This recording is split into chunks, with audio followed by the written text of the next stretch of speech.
दोस्तों आईपीएल में आपने मैच फिक्सिंग कॉन्सेप्ट के बारे में तो सुना ही होगा, जहां एक टीम के प्लेयर्स खुद ही अपनी टीम को जीतने नहीं देते दूसरी टीम को जितवाने के लिए। लेकिन क्या मैच फिक्सिंग सच में की जाती है? अगर हाँ तो आखिर कितनी बार मैच फिक्सिंग आईपीएल में आज तक देखने को मिली है? और आईपीएल टीम ओनर्स और उनकी मैनेजमेंट टीम्स आखिर मैच फिक्सिंग करते ही क्यों हैं? और आखिर बोर्ड ऑफ क्रिकेट काउंसिल को आईपीएल के इस पूरे घपले का पता क्यों नहीं चल पाता? आइए जानते हैं इन सभी सवालों के जवाब आज की इस वीडियो में। आईपीएल यानी इंडियन प्रीमियर लीग भारत में पहली बार साल 2008 में शुरू किया गया था। इस समय आईपीएल भारत के लिए बिल्कुल नया कॉन्सेप्ट था, लेकिन लोगों ने आईपीएल को बेहद पसंद किया क्योंकि उनके पसंदीदा राज्य यहाँ अपने स्टेट की एक अलग टीम बन चुकी थी। साल 2008 में आईपीएल भारत में बीसीसीआई की उम्मीदों से ज्यादा पसंद किया जा रहा था। सभी न्यूज चैनल्स पर केवल आईपीएल के ही चर्चे हो रहे थे। इसके बाद आता है साल 2013 का समय। ये एक ऐसा साल था जिस समय आईपीएल भारत में नहीं बल्कि पूरी दुनिया में दूसरी बार सबसे ज्यादा चर्चा में रहा था, लेकिन किसी और मुद्दे को लेकर, और वो मुद्दा था मैच में फिक्सिंग का। आईपीएल 2013 में स्पॉट फिक्सिंग करने के लिए 3 प्लेयर्स को गिरफ्तार किया जाता है, जिनमें अजित चंडेला, अंकित चौहान और श्रीशांत शामिल थे। इन तीनों ही प्लेयर्स को मैच में स्पॉट फिक्सिंग करने के आरोप में गिरफ्तार किया गया था। स्पॉट फिक्सिंग और मैच फिक्सिंग में जमीन आसमान का फर्क होता है। स्पॉट फिक्सिंग में किसी गिने चुने प्लेयर को खराब फील्डिंग, कैच छोड़ने और वाइड बॉल करवाने के लिए पैसे दिए जाते हैं किसी दूसरी टीम की तरफ से, और वही मैच फिक्सिंग में पूरी टीम को ही किसी दूसरी टीम की तरफ से खरीद लिया जाता है। लेकिन आईपीएल टीम ओनर्स या मैनेजमेंट टीम को मैच फिक्सिंग करने की जरूरत ही क्यों पड़ती है? इसके पीछे मुख्य 2 कारण हैं। पहला, जब कोई भी टीम दूसरी टीम के मुकाबले ज्यादा मैचेस जीतती है तो उसकी ब्रांड वैल्यू दूसरी टीम के मुकाबले कहीं ज्यादा बढ़ जाती है, जिसका सीधा असर उस टीम के फैन बेस और स्पॉन्सरशिप रेट्स पर पड़ता है, जिसके कारण उस टीम के मर्चेंडाइज, टिकट सेल्स और स्पॉन्सरशिप से होने वाली रेवेन्यू कई हद तक बढ़ जाती है। और दूसरा और सबसे अहम कारण है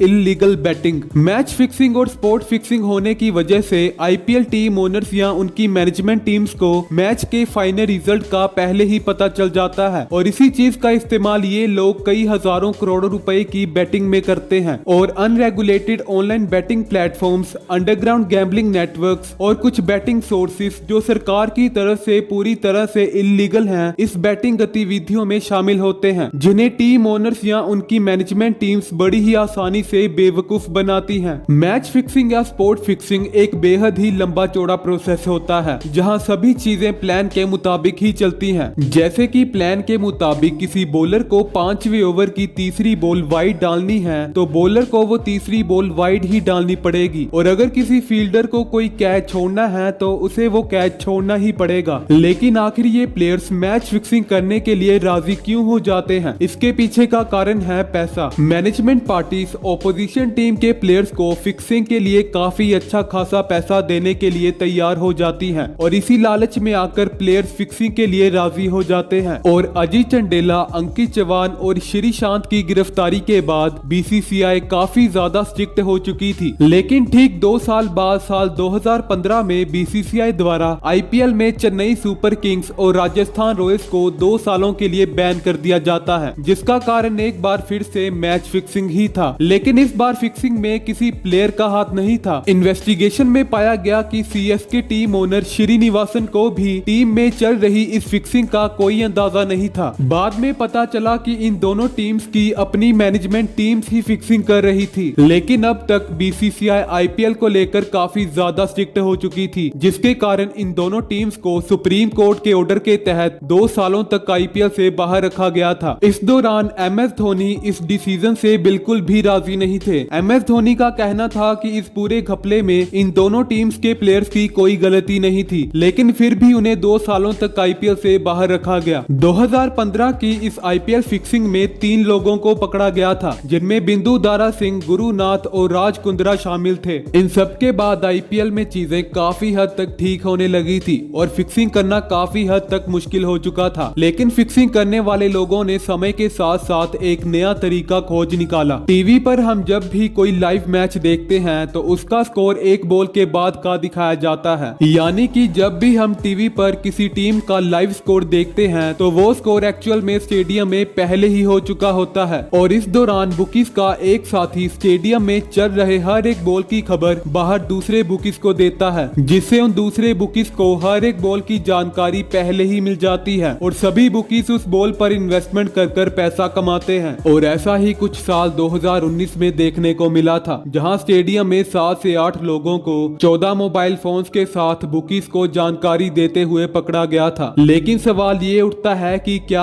आज के समय में फिक्सिंग की जाती है या नहीं। न्यूज और बीसीसीआई अपडेट की माने तो बीते कुछ सालों से मैच फिक्सिंग देखने को नहीं मिली। इसके पीछे अहम 2 कारण हैं। पहला, आज के सभी क्रिकेट प्लेयर्स क्रिकेट से इमोशनली अटैच हैं। हर एक प्लेयर की अपनी एक स्ट्रगल कहानी होती है, जिसके कारण ज्यादातर प्लेयर्स अपने स्पोर्ट से काफी ज्यादा इमोशनली कनेक्टेड होते हैं। और दूसरा कारण है कि बीसीसीआई इंडिया का काफी बड़ा स्पोर्ट्स बोर्ड है, जिसके कारण सभी प्लेयर्स को काफी अच्छी खासी सैलरी दी जाती है। इस बात का बेहतरीन उदाहरण मोहम्मद सिराज हैं, जिन्होंने साल 2023 में इंडिया और ऑस्ट्रेलिया के बीच ओडीआई सीरीज के दौरान एक बुकी से इनसाइडर इंफॉर्मेशन के लिए पैसों का लालच दिए जाने पर फौरन बीसीसीआई की एंटी करप्शन यूनिट को इन्फॉर्म किया। इन सभी चीजों को जड़ से खत्म करने के लिए बीसीसीआई द्वारा काफी सख्त एक्शन लिए गए हैं, जैसे कि हर एक टीम में एक प्लेयर एंटी करप्शन यूनिट का मेंबर होगा, जिसे तुरंत जानकारी मिलने पर फिक्सिंग जैसी एक्टिविटीज को रोका जा सके। इसके अलावा ट्रेनिंग से लेकर पूरे मैच के दौरान किसी भी प्लेयर को मोबाइल फोन इस्तेमाल करने की अनुमति नहीं दी जाती। इसी के साथ ड्रेसिंग रूम में टीम प्लेयर्स के अलावा और किसी को भी जाने की अनुमति नहीं होती। और बीसीसीआई का भी मानना है कि मैच फिक्सिंग और स्पोर्ट फिक्सिंग को रोकने में कुछ सालों में काफी अच्छे परिणाम मिले हैं और आने वाले कुछ सालों तक मैच फिक्सिंग कॉन्सेप्ट को ही खत्म कर दिया जाएगा।